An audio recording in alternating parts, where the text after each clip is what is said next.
do not forgive somebody who has hurt you, then it means you are telling God that deal with me as I've also dealt with that person. Wow. If I train my child such that he comes out of school and he cannot do an alternative job, then I think as a parent, I am failing.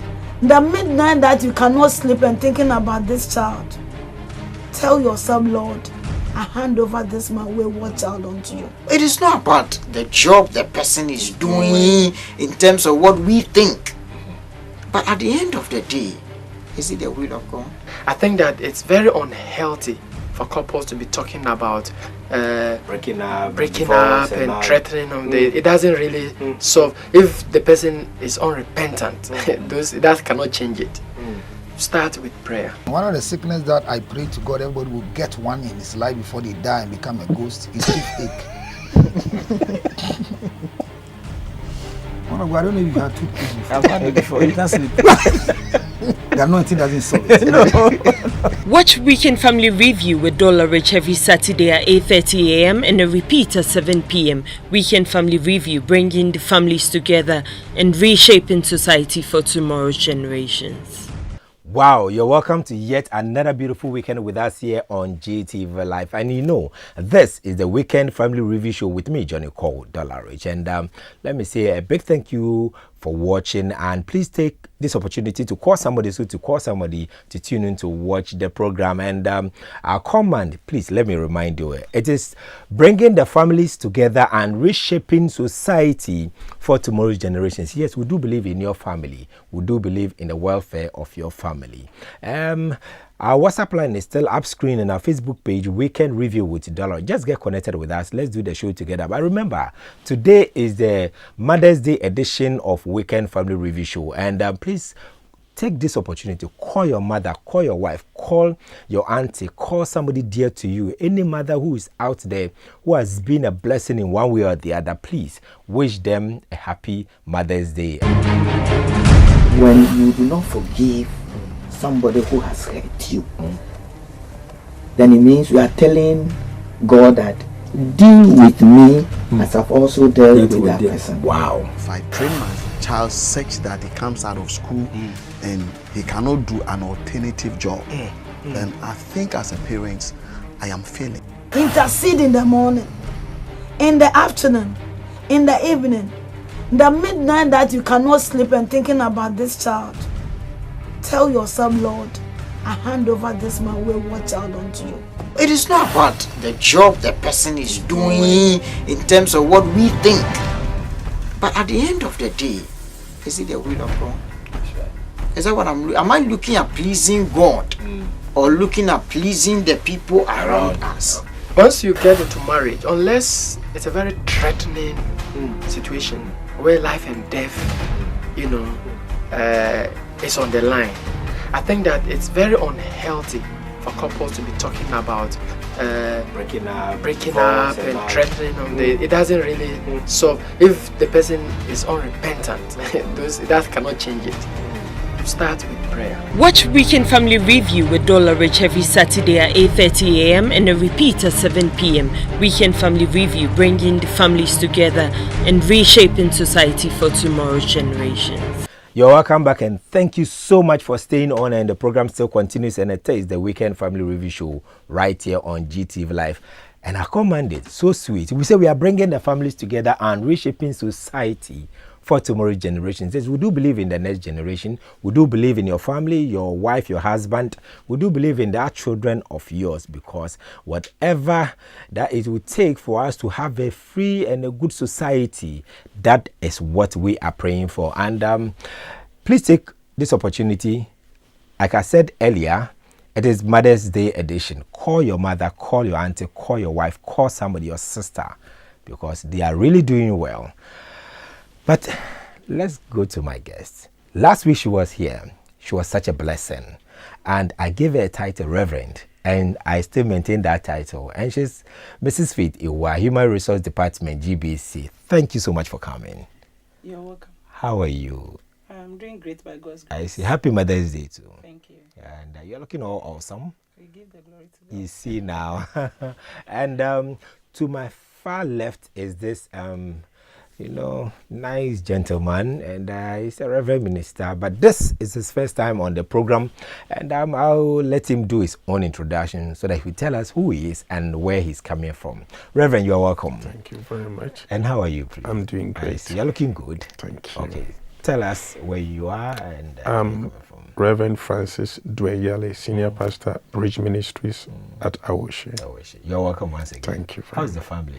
We're doing very well by the grace of God. Thank God. And viewers, let's quickly do our topic of the week. And today we want to look at family inheritance and legacy, where whatever properties the family make or that name that the family bear, whether today's young men and young women, whether they care about some of these things at all. Because I remember when I was growing up as a young boy, I remember my grandmother used to say Zinpa Yesen Ahunya. She used to, I don't know, it means that good name is better than riches. Please take this opportunity to call somebody to tune in to watch the program, and we still have our WhatsApp line up screen and our Facebook page, Weekend Review with Dollarich. Just get connected with us. Let's do the show together. And let me take this opportunity to say Happy Mother's Day to some dear women out there who have been a blessing in my life. And first to Mrs. Afeni Daze, and then all women in Aglo Ministry, Aglo's Women's Ministry, and then also to Auntie Franca, our DDG, and Auntie Betty, Auntie Titi, and all the women in GBC, all the GBC ladies, association, all of you guys are awesome. Auntie Helena, you are something else. God richly bless you wherever you are. We say we are still bringing the families together and reshaping society for tomorrow's generation. This is the Mother's Day edition, and want to salute all mothers out there. Let me take this opportunity to salute you, Reverend Selina Klu Abene, the head pastor of the Lost Tabernacle, ICGC Abofu. You are such a wonderful mother. And to all the women in the Lost Tabernacle, we salute you all. And let me go to Reverend. Reverend, you see, I believe one thing that this legacy or inheritance have to move from one generation to the other. How do we ensure that at least the next generation will be able to benefit from whatever we have put together? That's very important. If you look at the Bible, David did well by handing over a successful Israel to his son Solomon. By the time Solomon handed over, the kingdom was divided. That shows that his child could not manage. And actually, the elders came to advise Solomon's child that, look, the way you are behaving, that's not how your father did it. And he was like, no, I'll make it worse for you. And the kingdom got divided because David was able to instill in Solomon principles, not just gold, not just resources. That's why Solomon said, give me wisdom. That's right. Because Solomon had been raised up by David very well, as compared, because Solomon, right from the onset, God told David that Solomon would be the next king. That's right. So Solomon was prepared, and in those days, there was a way they raised people. Now, even in Ghana, and I see people doing that. I've seen people who sometimes, I don't want to mention names, take their children, let's say after school, and hand them over to another company or business to raise. Because when the child is with them, they take the business for granted. They feel like, that's my father's business. You can't shout at me. You can't scream at me. So they take you to their friend's business, and they tell the friend that treat him like you treat any other worker. That's right. And discipline him. But most times I think the African culture, we have a problem. We love our children too much. We over pamper them. We don't want to break them. We don't want them to go through. Let me give an example. A child in Europe, by 18, you are looking for your own place to stay, or you start paying rent or paying electricity. A Ghanaian child will stay with their parents 40, 50 years. And the parents don't even want you to go, oh, your room is here, why are you going away? So the child grows up at 40, he has no experience in life. He has nothing. I mean, all that he has is the woman's cooking pot is the mother's cooking pot. Because he doesn't have his own cooking pot. He doesn't have his own kitchen, because he has been taught that everything in the house belongs to you. But we have a problem. And if you look at even some of our business, the Jews, and how they come to Africa, Ghana, and they make it, you realize that right from school, they release you, make mistakes whilst you are young. Wow. Yeah, make the mistakes whilst we are young. We want to be alive whilst you make the mistakes and let us correct you. Then we just going away. Now, if you look at the Bible, Jesus gave in the New Testament, much is not spoken about inheritance and legacy, except one particular instance where Jesus spoke about the parable of the prodigal son. Now, in the parable, the prodigal son, there were two things there. There was legacy and inheritance. Now, the boy came to his father and said, give me with that which is due me. And then when he was given his portion whilst the father was alive. Now, most of an inheritance, you don't give inheritance when a man is alive. It is only when the testator or the person is dead. But the man gave it to him. And know what the guy did? He left, the Bible said he went to a far distant country where his father will not have jurisdiction, cannot see whatever he does. So he went up. The word prodigality, people even think it's about backsliding, but the word prodigality means wasteful son. Somebody who is giving resources and wasted it. He went out and wasted it and came back to his father. But at least he came back, and the father, the Bible said, when he came to himself, nobody advised him. He said to himself that, no, servants, he began to see himself now as a servant, not a son. In my father's house, have enough to eat. In other words, he realized that he was always behaving as a son around the father instead of behaving as a servant. We parents should learn to train our children first to become servants before they become sons. I'll give an example. God gave Abraham a son. And God told Abraham that I want to transfer the inheritance to your son. But before we do that, take your son and go and kill him. Now, on their way, you look at the Bible critically, he was going with two servants and his son. On the way, he told his two servants, stay back. That's right. And then he went with only his son. Then his son asked a question, and that's a sign of a good son. Father, I see firewood. I see knife. I don't see any lamb for the burnt offering. As good son can see the future of the father and say that this is what my father lacks. You have everything, but this is an area I can play to make my father even better. He's not even looking at what you have, but he's also looking at what can he also contribute. Now, on their way, when they got there, Abraham said, the Lord himself will provide. When they got to the mountaintop, there was no provision. So Isaac has to be the sacrifice. So the son laid his life down for the father. Now, how many sons will lay down their life for their fathers today? It's not possible. Let me say another thing. If you look at the Bible, I always say this, that a son who doesn't fight for his father, no one will fight for him tomorrow. Wow. David had a father in quote, let me use the word Saul as a father, who, you see, father is not necessarily the biological, because there are people who raise you, who are able to take you to your next level. Saul gave David his opportunity of killing Goliath, and he called him father later on. Now, Goliath was not David's battle. Goliath was Saul's battle, but David fought it for him.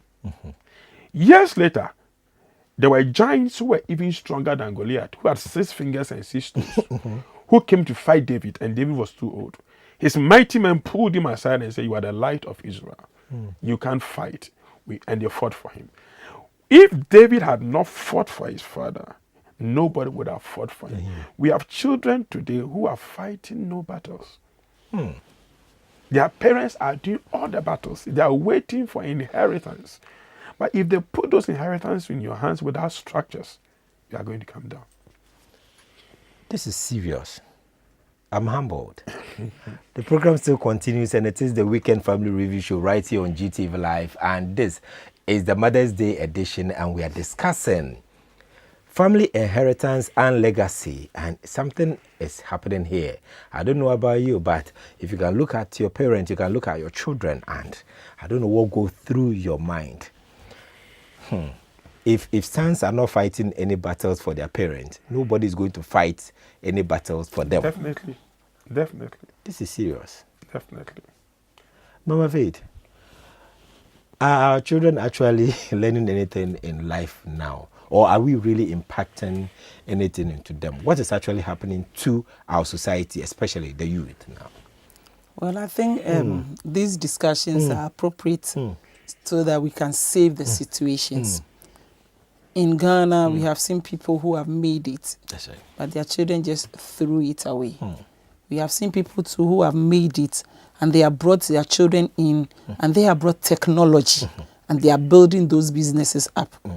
It is our duty to tell our children, do you want my property to go to ruins like this?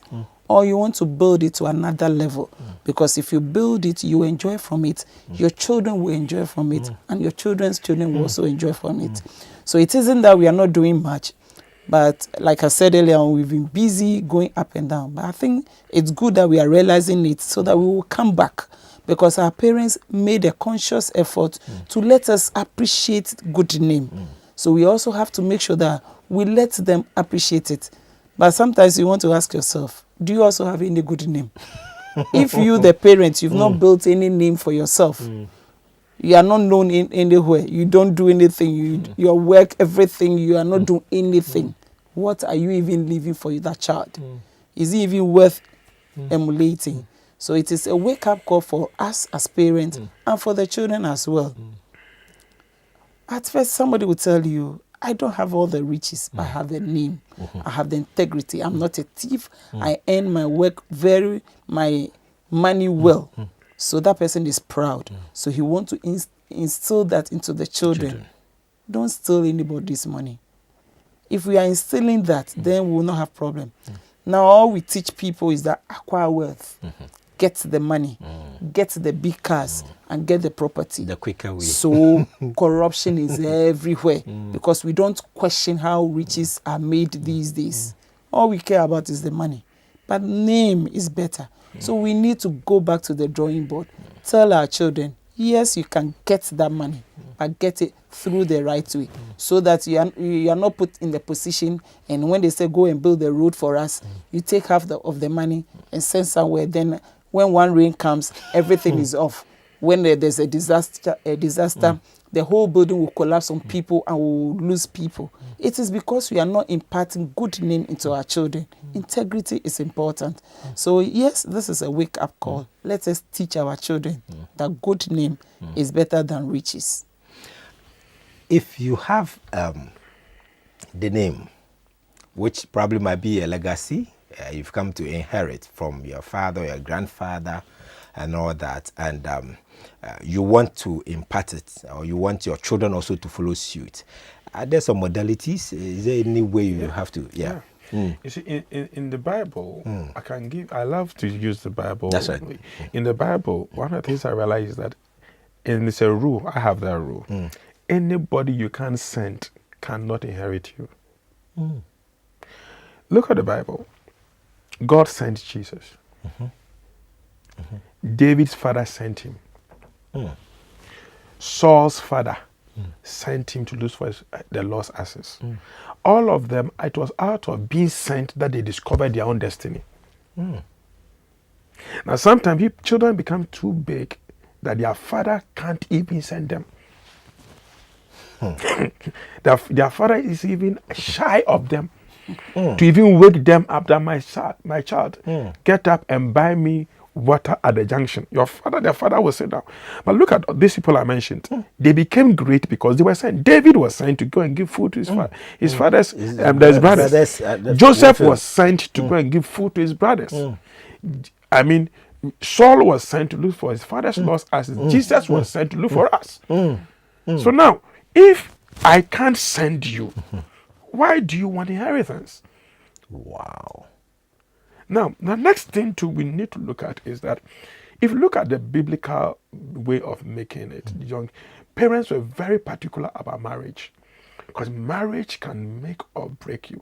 One of the reasons why Jacob got the inheritance than his brother got, God had instilled a line they should all get married into. But Esau wanted a line of marriage. And let me tell you, no matter the inheritance your father or your mother builds, if you have the wrong partner who doesn't have the discipline you have been brought up with, everything is going to come down.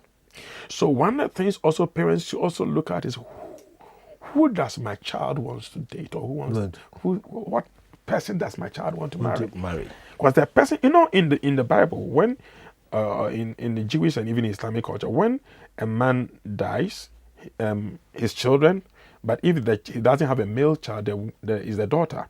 But with the daughter, even in the biblical aspect, cannot marry outside the family. She'll marry the brother's son. So that the inheritance remains within the family. That's how God made it. So you look at it in that concept and you realize that there are certain principles. Now, if we are not careful in our days, people are going to destroy every inheritance that has been built, even just by the choice of marriage. My third issue has to also do with it. Let me look at the character of Jesus. This is very interesting. Look at God. You bring forth a son to the world. You could have decided that is my son. He's God, so he doesn't need fathering. God came to Joseph by night and said, take the boy Jesus and protect him. Nobody is bigger. No matter how big a young man is, you can never be bigger than your father or your mother. In going further, the Bible said at age 12, Jesus wanted to start ministry. The father said, no, let's go home. And he said, don't you know I have to do my father's business? He was talking about me, God. He said, no, God knows why he brought you to me. He took him home. And the Bible said in Luke chapter 2, verse 52, and Jesus Christ increased in wisdom, that is mental maturity, stature, physical maturity. How do you take care of yourself as a human being? In favor with God, spiritual maturity. In favor with men, social maturity. How do you relate to other human beings? These are 4 thematic areas that even Jesus, the Son of God, was taught by his parents. Mental maturity, physical maturity, social maturity, and spiritual. Sometimes there's not balance. We teach people spiritual maturity. They are so spiritual, but yet so carnal. They don't respect. They don't know how to relate with people. And some do even know how to relate, but they don't know how to dress.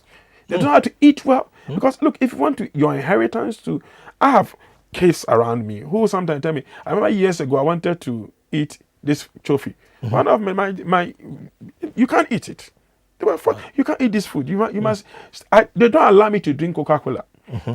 They will tell you that, hey, you must stay healthy.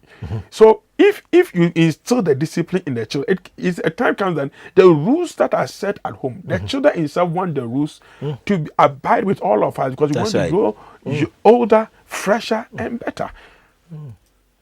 So if Jesus went through these 4 thematic areas, I don't think any child can go outside of it. And for you to be able to be a successful inheritor of all these things, you have to go through it. These 4 areas, yeah.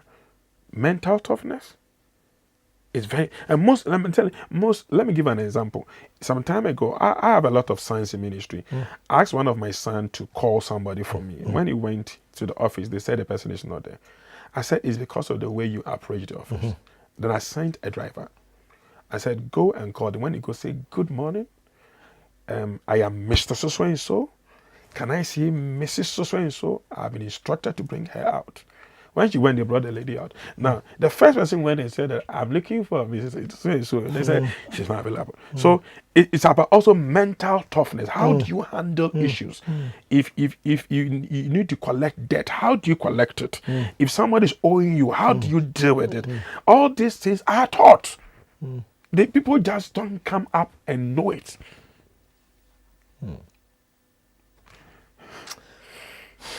It's getting quite interesting here. We still say we are bringing the families together and reshaping society for tomorrow's generation. This is the Mother's Day edition of Weekend Family Review Show right here on GTV Live. And I have Mrs. Iwa here, and let me ask her a question. When children are growing up, we are talking about inheritance and legacy. You know, we have the society also coming into shaping some children in one way or the other. And if you don't have that background, that your training, your upbringing is so well organized, and society is having a toll on you, more of drawing you more than what the family is actually putting you through. How do you handle yourself? Well, I'll say in this generation we are faced with that because technology has abound. If you tell your child we don't do it this way, you tell him, "But mommy, I read it here, I saw it here, it's on TV." So we have a big challenge how to train them. But we must let our children know that we are their first hero. We are their first mentor, so that they should believe what we say above everything that everybody else say. If we are able to achieve that, then it means that yes, it will be let us reason. Mommy, you said this. But when I went here, this is what I saw. What is your mind on it? Then you can explain to the child. So we have work to do. These days, we don't allow people to train our children as at first. If a child is going wayward, at first somebody can tell, hey, we don't behave that way. We don't eat that way. We don't talk to an elderly that way. But these days, everybody will just throw their hands. And these days, I even see it on road. Somebody crosses you, you want to say something, that person who is at fault will just throw the hand. It is something we are now imbibing into our society, and we must watch. Collectively, we have work to do. We must build our society to be good. It shouldn't be that I should only correct my biological children. We should correct every child around us. And we should do it well, because sometimes it is the way we say it that makes the other children also angry. But we must build society. If not, then we have a chaos society. And how are we going to live in that chaos society? That everybody wants to do things the way they want to do it. Then we will be jumping the traffic lights. We throw rubbish everywhere. We will not come to work on time. If the child goes to work, then there will be total chaos. We must let this generation know that there's a particular way of doing everything, and they must follow it. Character is important, and we must stress on that, because these days we only want to celebrate success and we ignore character. You can be a pastor and you can preach very well, but if your character is bad, that same character will scatter everybody in the church. You can be a very good CEO with intelligence, but if you have bad human relation, then you may not achieve that. So we must let everybody know that character is important. We must build good character. It takes effort, but parents must be firm to do that. And then our children, they should also appreciate that the person who is correcting you is not wicked. It is for your good, because this is how they also did it, and they are there. So we are teaching you. We have been there. You are not yet there. So follow our steps. So that is the work we have to do. And I think we are not doing it so bad. We only have to wake up and do it better. Then we'll get there.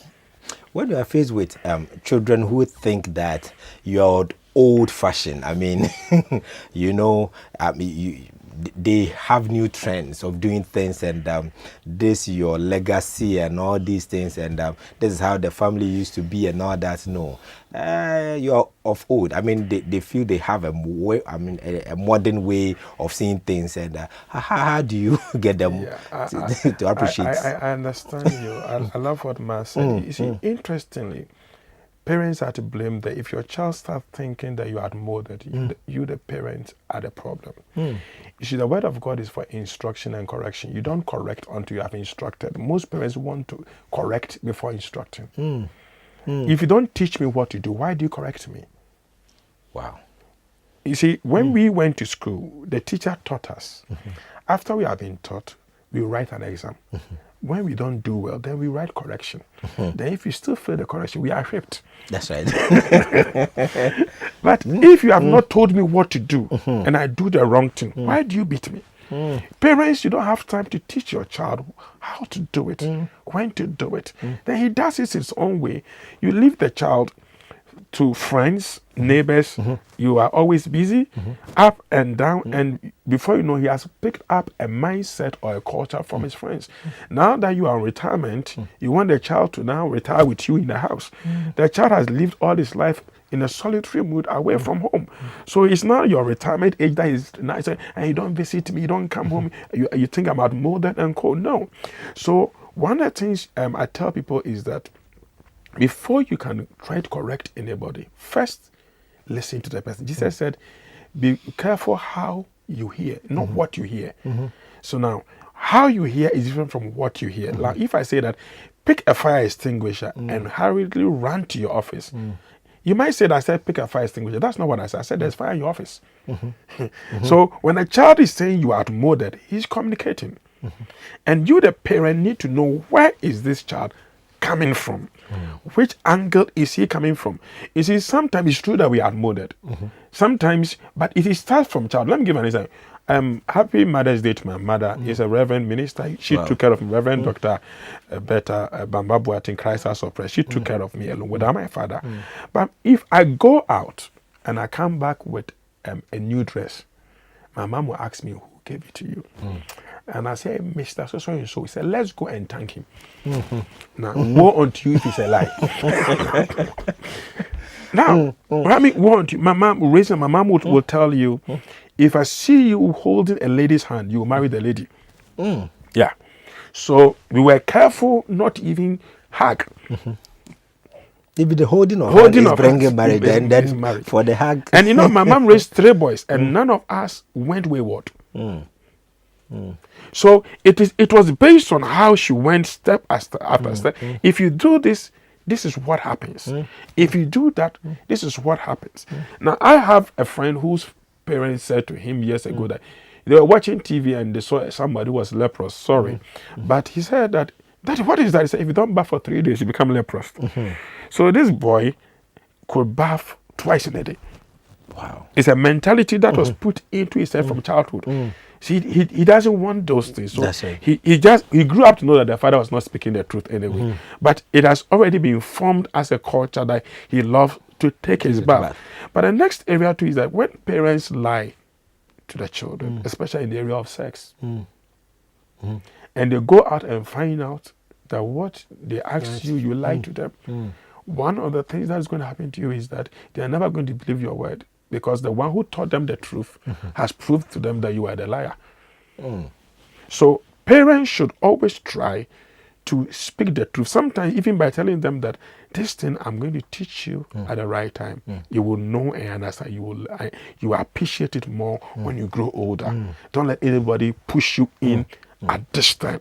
So instead of you trying to say, lie to the child that this is the other way around, and the child finds the other way around, gradually the child starts not trusting you. And when the child doesn't trust you, forget it. Even the day you are telling the child the truth, you go and ask his friends, what do you think? My father said this. And that's very serious. Yeah. So we parents, I think Maya will agree with me that we have a lot of responsibilities to nurture. And listen, children don't listen to what we say. They watch what we do. Forget what you are saying. No child sees what you are hears what you are saying. They watch. If you like, go home and be playing with your phone. Your child also takes the phone. I tell people, if you want your child to be very learned, whenever you get them, take newspaper, read, take book and start reading. Your child, when you are not, the child also take the newspaper, turn it even upside down and be reading. Because that is what he sees you doing. But for those of us who are always playing with our phones, good. These days, our Bible is on our phone, our books are on our phone. So if the child even comes to see what you are doing on the phone, the child can also go there and do the same thing on the phone. You see, they learn from what we do instead of what we say. Most people are like what we used to call in those days, men of God, do what I say, don't do what I do. And children don't go that way. So if you want them to do the right thing, let us model it. Wow. If you model it, they pick it very fast. And sometimes you can, if I see Man, the way she has brought his children up, I can go to Man and say, Man, I like the way you brought your children. I want your children and my children to learn some few things. So we can arrange, my children will go for holidays one weekend in her house, and my child will learn some model and bring it home. That's how in the olden time we used to do. But these days we just make friends for friendship's sake. But we should also make friends based on there's a character model I've seen in her or in you. And I think that if my child learns from you, I'll be happy. So my child comes to you, make friends. And we should be careful with the friends our children make, because they pick up the models also from those areas. When you don't have that family, be a young man or a young woman, when you don't have that family that are ready to instill that kind of legacy in you, or that discipline, they want you to toe this line. And how best can you help yourself? Because society has a way of bringing up people, and but if you don't want to go the society way, how best can you get yourself on track? Well, I would say God puts something in every child. That's right. So as you are coming, you came with a gift. And without even anybody showing you the way, you know what is right and you know what is bad. But sometimes because we just want to do things our own way, that's why we have somebody correcting us. Because every child, no matter how small they are, when they are doing something bad, they know it. But once you leave them, okay, once I am left to do it, I enjoy doing it, so I want to do it. So if you don't have any parents nurturing you, you can still be a big person. Recently, I saw some WhatsApp message going around that those days we have plantain sellers, children becoming doctors and all those things. They did not have the models. Their fathers were not the doctors and co, but they listened to their mother and they grew up. So, yes, any child who really wants to be a big person can learn it. Thank God these days we have the churches there. So the church is there. You may not have a biological mother or father, but once you also go to church, you are learning from people. Then you are in the school, you learn. Knowledge now abounds. So any child who does not have a very good direction from the house, and that child wants to be a good person, can really, really nurture himself or herself to be a good person. This brings me to the point where, let's say in your home, your family line, I mean, there's nothing like that property, you know, and all those things. Like, there's nothing to inherit. If you ask me, I mean, we don't have big houses, companies and all that. But I believe in one way or the other, you can start something on your own. If there's a young man out there, a young woman out there, probably he feels like, oh, my father don't have anything or my mother doesn't have anything. So what is it at all that I'm going to inherit? What will you tell such person? I'll tell this person, build loyalty, build faithfulness, be truthful. See, currently, the world is looking for these. Seriously speaking. There are people who want to take people to school as long as you are going to be faithful and truthful and loyal. They don't mind paying your fees as long as you are going to be faithful and truthful. Let me tell you this. I've seen people buy houses and cars without money, but they bought it with their name. They will tell you, I don't have money, but spread it at this period for me, I'll pay you. And because they know they've been truthful before, they will give it to them. While somebody too has money, will go to the place and say, I want to say, this person, even if he has money in his account, he's holding money and you won't pay. So there, the good name is better than riches place. That's right. What did God give Jesus? He gave him a name. That whether in heaven, on earth, under the sea, everybody reverences that name. So you must build, if you don't have anything at all, build reputation, build character. That alone brings a lot of resources. Loyalty attracts resources. Faithfulness. What did Jesus say to the servant? Well done, good and faithful servant. That's right. Not the one who has a lot of money. It's faithfulness. And I'm sure somebody will be listening to me and saying, I don't have anything to my name. But you have character, you can start it.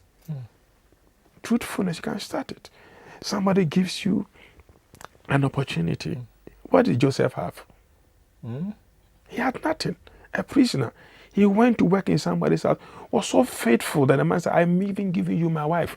Take care of the whole house, including my wife. The wife said, let's have sex. He said, no, I can't do this against my God and against my master. It cost him his job, put him into prison. But again, it promoted him again. Why? Because faithfulness will always take you to your next level. Wow. Yeah, and that is something we don't have now.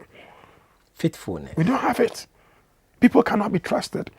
I can't leave my money and go. Those days, you can leave your money.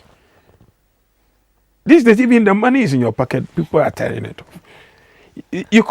I know. I mean, you could trust people with money. I know somebody who gives people money. Somebody go take it to the bank. Millions, take it to the bank. And the person doesn't take anything. I recently saw something going to social media about a security man in Nigeria who somebody left $10,000 there and he handed it over. And come and see, at their bank's inauguration, he had over $100,000 by donation, people giving to him, because they couldn't believe that a Nigerian would see money, $10,000 in front of the bank and say, sir, you left your money, so come and take it. That's it. And that is what we mean. Faithfulness and loyalty can take us places. I remember some years back, I'm not too sure, but somewhere around 84, 85, thereabout, I found the money like on a path. So the nearest house, I took the money and then I went through the whole house, like asking, because that's the path that leads to that house. Like, oh, whose money is this? Whose money is this? At the end of the day, I didn't get anybody. Nobody says like it's not. So I brought it to my grandmother, and she was like, okay, for to her, like whoever that it is, I'm sure the person will be coming to announce. And but not today. The money got finished before you go home. We are still on Weekend Family Review Show right here on GTV Live, and we say we are bringing the families together and reshaping society for tomorrow's generation. This is the Mother's Day edition, and you know what? Call your mother, call somebody dear to you, any woman out there who has been a blessing to you. And even if you have an issue with any woman out there, please take this opportunity to go and make amends, because you know what? Mothers are special. You have no idea. Mama Faith, we are still discussing legacy and inheritance. When legacy or anything has been handed over to a generation, I mean, I believe there should be a way to grow it and to keep it, right? But if let's say you hand over a business to your children and they are not really taking good care of it, what do you do as a parent, or how will you feel as a parent? No parent will want to be in that situation. It will just bring sadness to your heart, because you would have seen all the sacrifices you made and everything that you have put in to make sure that you have that business, and for you to see it just going down. And it's not even sometimes you handing. There are times you see somebody dies and the person has a good business. Within 2-3 years, you see that everything collapses. So even though that you are not even the parent to those children, you cry within yourself. It is time for us to teach our children to be responsible. The word is responsible. These days, we are just giving them what they want, but we are missing the responsibility aspect. We need to teach them to be responsible, so that money is there, but it's not for squandering. It's not for clubbing. It's not for you to just buy all the hairs in the world. It's not for you to buy all the bags, buy all the designer perfumes and all that. We are placing too much value on these things. It is good to dress well. It is good to be in the social world. But these days, we spend too much money on unnecessary things, that if you have money for you to even put in the business, you rather go and buy a car, so that people will see that you are using the latest car. We must teach our generation to know how to grow business so that they can live with it. That is the core of our work here. And if at the end of the show and the life will be changed there, I'll be happy that we have also contributed our quota. Every parent will want the business to grow from one generation to the other. And all the young ones over there, you have a responsibility. You may be given everything, but know that you have a responsibility to maintain what you have been given. To you, the same question. And if you know, there are some families I've seen, and because the children are not actually towing that line that the parents really want, they even prefer, handing over their properties or their inheritance or whatever to other people. What would be your take on that? The Bible says that the hair, as long as it remains as a child, is treated like a servant. So as long as your hair is not behaving right, it is advisable you look for trustees and other things. Write it in a will or that until this child comes to this level, maybe he gets married, gets that. Do hold on to the business to this level. There are two examples I'll give. A lady comes and says that a rich man comes and says, my daughter is growing, she's not getting married. What do I do? This your daughter is always in a car going up and down with his friends. I said, park the car and let your daughter pick trotro. So wow, this child picks trotro, gets into the trotro and meets other friends, and now she meets people. How can you be getting married when you're always in your car cruising to work and up and down? Who will you meet? That's a good point out there. Another one is, I think it happened way back in Zimbabwe also, where a rich man child was also misbehaving, driving all through town with cars, changing cars. This man became wise and took the child to a village school. When the child wrote the exam, he intentionally failed. But the father begged them and said, I beg you, admit him. So they admitted the child. When the child was in school, the following day, his towel was stolen. So he was like, he needs a new towel. And they said, your father has put off all his phones.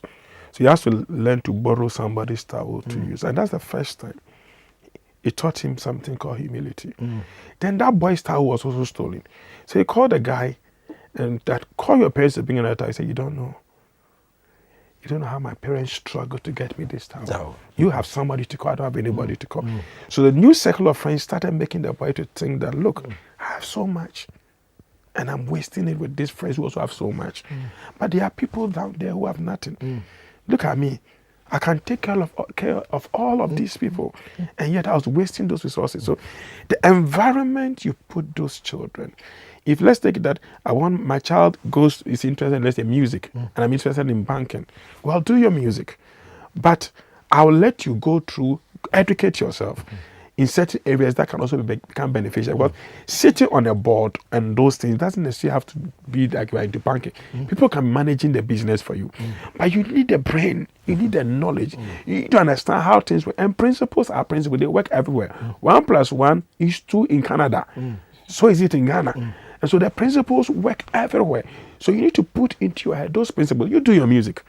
Do whatever you want, as long as it is not evil and it's not bringing down the reputation of the family.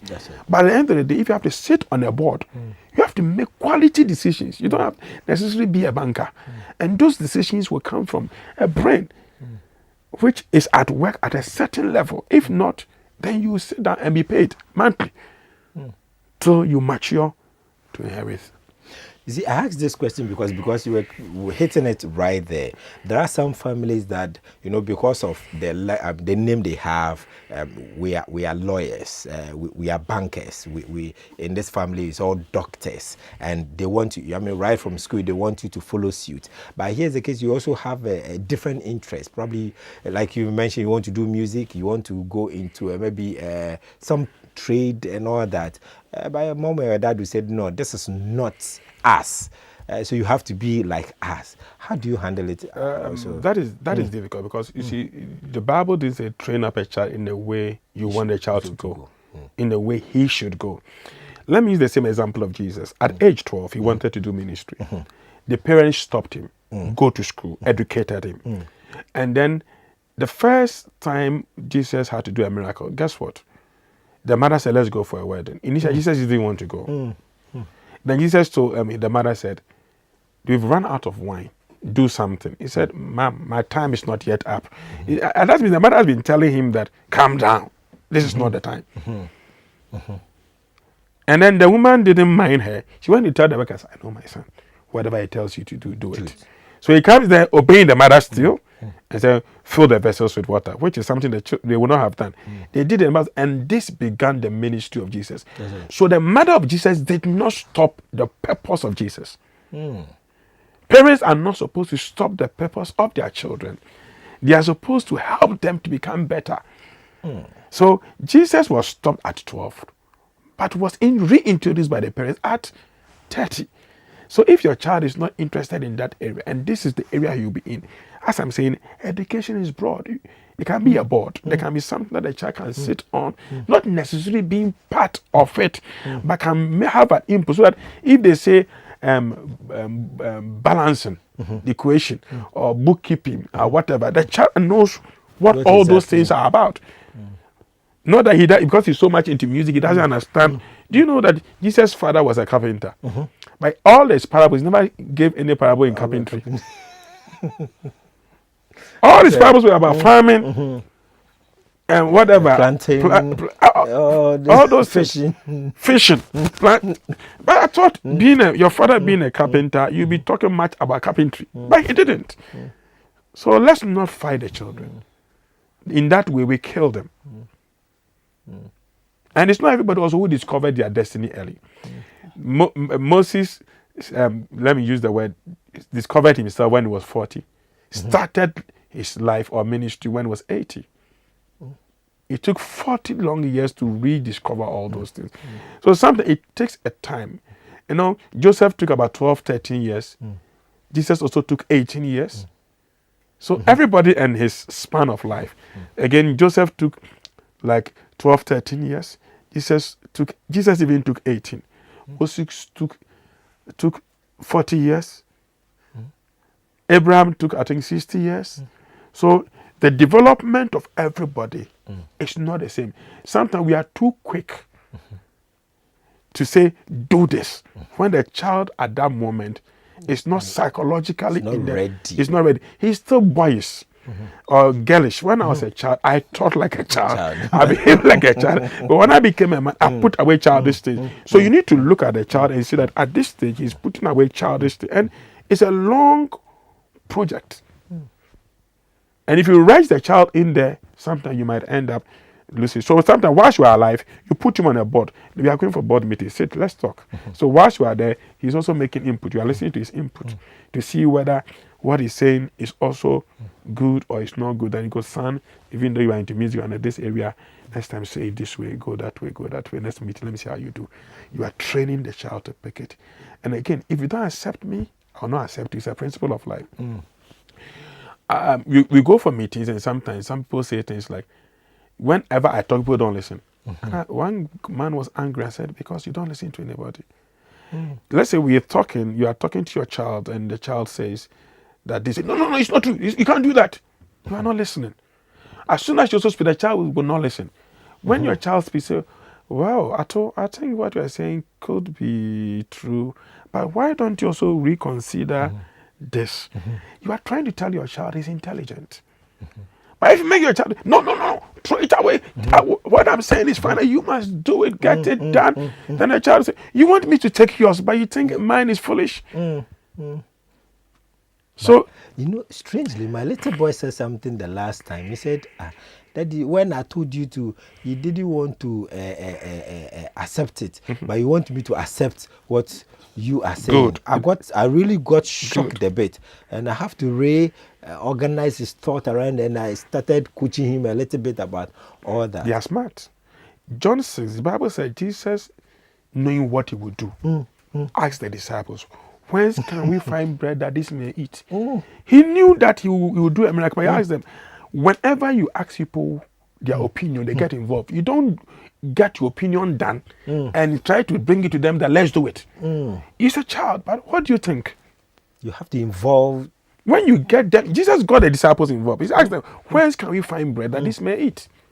And the Bible said, he asked them, knowing what he would do. Then Philip gave him let me use the word, foolish answer. He said, if we put all our salaries together, we can't feed these people.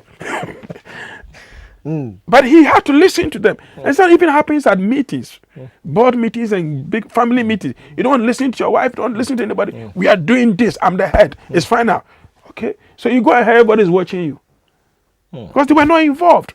If even they had an input and later you realize that, okay, this is your input, but after we all spoke, we realized that all of your input could not take us there. So my input goes on. They know that at least you valued their input. Mama Faith, if there's any family out there, probably whether the sons or the daughters are bringing, in quotes, shame and disgrace to the family, and they're actually not living to expectation, what can you tell such family out there? Well, what I would say, if you build a house and you didn't build it on a good foundation, you have to find a way of reinforcing it. It means that you didn't do it right. You as a parent, go back, ask yourself, did I do it right? If I didn't, how best can I do it now? Because by that time, your child may be old because you did not build that relationship with that child. You did not nurture the child the way they should go, so they've gone wayward. You have to win them back. Just like a man will see a woman and you want to win their love. Go back and win your children back. Let them love you, and you to show them love. Then they will see that in all that you are doing, it isn't that you are wicked, but you want the best for them.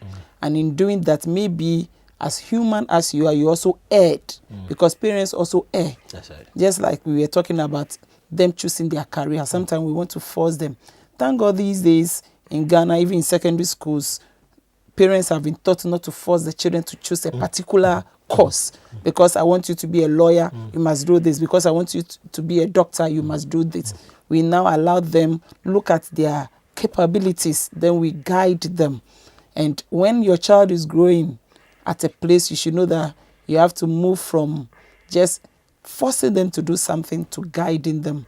This is how you want it. This is how it is done. So yes, you might have gone wayward as a parent. Come back, win their love, and reason together with them. Tell them you want their best. You didn't do it right. I know you didn't. I didn't do it right. But please, let's put our heads together. It is your future. When you become that good person I want, or that big person, I know when I'm also old and I can't work, you take good care of me. So I have your interest at heart. Let us do it again. And I believe every child will give that parent that opportunity to reshape him or her. There's some family out there who wish that things could have gone a certain way. I'm sure there's some family who are really battling with, it's so painful where you have inherited something from your great grandfather or your father, and you wish you could have transferred it even to your children. But things look a bit shaky because you can't have a firm foundation. You don't know where you are going. What will you tell such family? Thank you. Let's say if my child is into, let's say, drugs, I'll go where my child is. I'll visit him there in this ghetto. I'll sit in the ghetto with him. If not been home for a long time, let's sit, let's talk. There in your ghetto. You see, if you don't start appreciating that child, it's most people who go wayward. They go wayward because over there they are campaigns, they are bosses. Now, if my child is into music, he's doing a concert, I'll go and sit there. Maybe I'm a pastor, but it's worldly music. He might insult me. That a pastor, what are you doing there? Yeah, I'll go there, I'll sit there. Watch my child. He performs. As a son, you did very well, but how I wish it was gospel. Then you are reintroduced, because if you don't accept him first, you can't get him out. Wow. Listen, God first accepted us the way we are. Wow. And for God to, you know how long God took to change us? He tried whipping us from the top. We're dying. He said, no, let me come down. Let me live with them. Let me eat with them. Let me talk with them. Now look at how many souls he's won. Because you can't be far away and expect your child to become better. So the first thing the parents must do is that you must accept that the child is gone. Go there.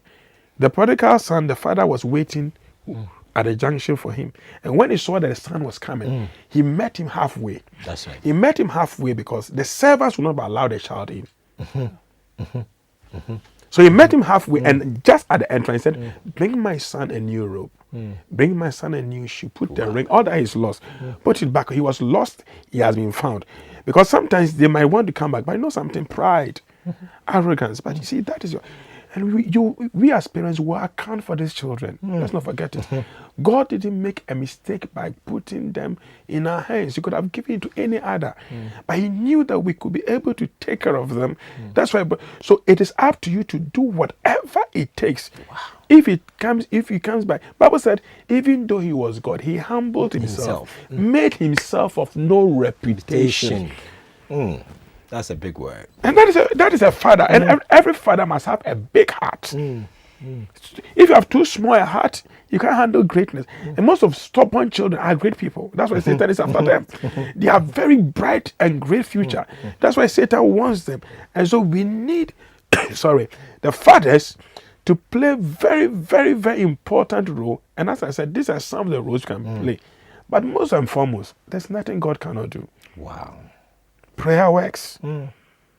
If we can pray for souls to be saved, we can pray for our children. Timothy always said it, that if not for his grandmother Lois, he wouldn't have been. Paul came to meet him and raised him up.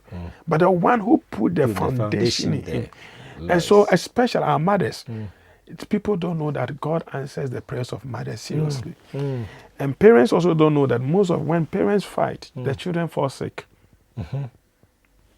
Their immune system spiritually gets broken. Wow. Yeah. So that when the children see the togetherness, they're praying together and co, no matter how far you are broken about divorce and co, Spend time praying for these children. Wow. And I tell you, they will encounter God. The prodigal son, nobody preached to him.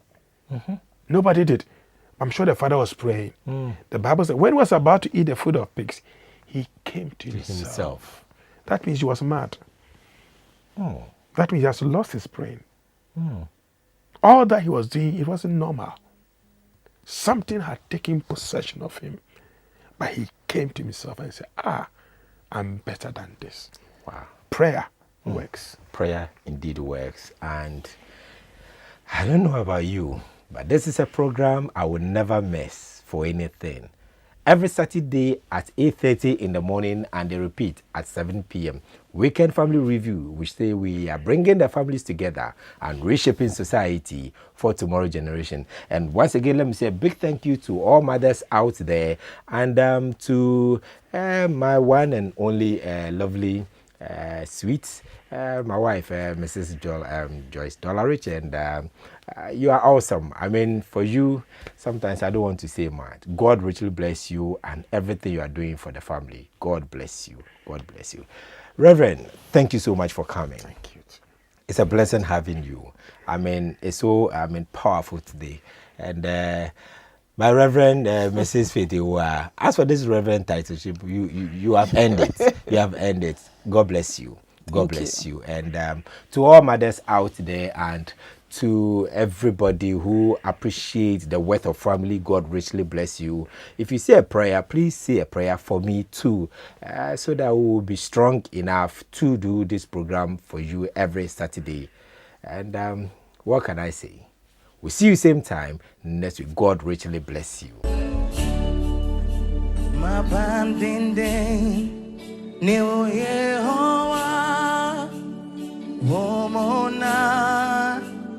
Johnny Betua, I hate him all head, near I did. I bought for bad, him go to me zero, be sorry, oh, in Siranka, Yamye Guama, me zero, me sorry.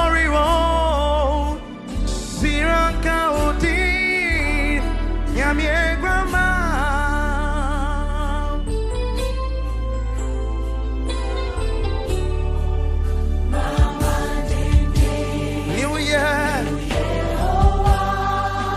woman.